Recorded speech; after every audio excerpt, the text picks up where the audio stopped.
दुखदाई परिस्थितियों ने जोंक की तरह चिपटकर उनके भीतर से जीवन के प्रवाह की हर बूंद को ही सोख लिया था।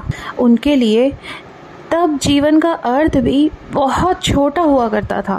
धन का दिखावा करके मित्रों का अनुमोदन प्राप्त करना, छल कपट से प्रतिद्वंदियों से आगे निकलने का हर क्षण प्रयास करना, हर नई प्रवृत्ति को अपनाना, हर वस्तु और मनुष्य को अच्छा बुरा राग द्वेष इनके मानसिक खानों में बिठाना, मन को सांसारिक गतिविधियों में व्यस्त करके अंतरात्मा से भागने की चेष्टा करना।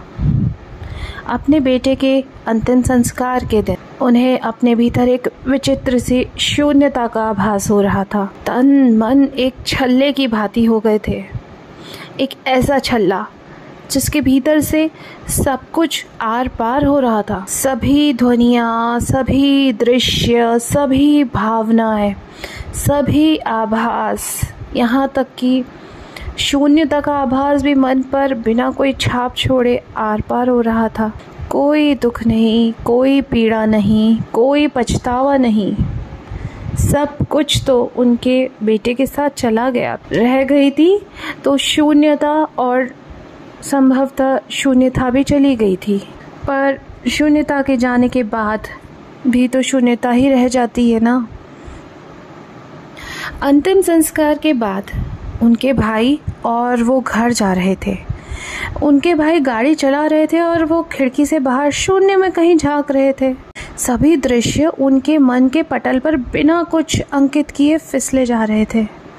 तभी अचानक एक विचित्र दृश्य ने उनके मन को पुनः सक्रिय कर दिया। तिलिस्मी वानर, अद्भुत वानर उड़ रहा है, देखो। उनके मुख से अनायास ही निकल पड़ा। उन्होंने साथ में चल रही एक गाड़ी के ऊपर एक बहुत लंबे घने बालों वाली आकृति को सहजता से मंडराते हुए देखा। अद्भुत वानर जैसी सजीव आकृति थी वो। गाड़ी के साथ साथ और गाड़ी की ही गति से उड़ रही उस आकृति का शब्दों में वर्णन करना ही पॉसिबल नहीं है।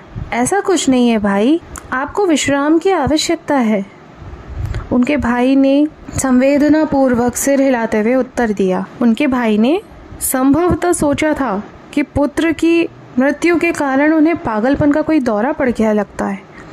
भला किसी मानसिक रूप से स्वस्थ व्यक्ति को वानर उड़ते हुए क्यों दिखाई देंगे? उन्होंने अपने भाई पर अविश्वास भरी कड़ी दृष्टि डालते हुए कहा था, ऐसा कुछ नहीं है क्या? ऐसा कुछ नहीं है का क्या अर्थ है? ध्यान से देखो ना। तत्पश्चात उनकी वाणी को अचानक विराम लग गया, क्योंकि खिड़की के बाहर जब उन्होंने पुनः दृष्टि डाली तो वो तिलिस्मी प्राणी वहां था ही नहीं। साथ में चल रही गाड़ी की छत पूर्णतः खाली थी, सिवाय एक छोटे से भगवा ध्वज के, जो दिव्य प्राणी कुछ पल पहले उड़ता दिखाई दिया था। उसके जैसी एक छोटी सी आकृति अब उस भगवा ध्वज पर अंकित दिखाई दे रही थी। वो आकृति कोई और नहीं बल्कि चिरंजीवी देव हनुमान जी की थी। उस गाड़ी में एक दिव्य पुरुष विराजमान थे। उनके शांत चेहरे पर लंबी दाढ़ी थी। आगे चल के वे महापुरुष हनुदास जी के गुरु बने। कुछ महीने पहले हनुदास जी अपने नगर टोरंटो में अपना सब कुछ छोड़कर और अपनी पुरानी पहचान त्याग कर भारत आ गए थे। गुरुदेव ने उनको नया नाम दिया था हनुदास। इस नाम का अर्थ है ऐसा मनुष्य जिसने अपना जीवन हनुमान जी को समर्पित कर दिया हो। गुरुदेव ने उड़ते वानर के दिव्य दृश्य को प्रतिपादित करते हुए कहा था, हनुदास मति भ्रम नहीं था।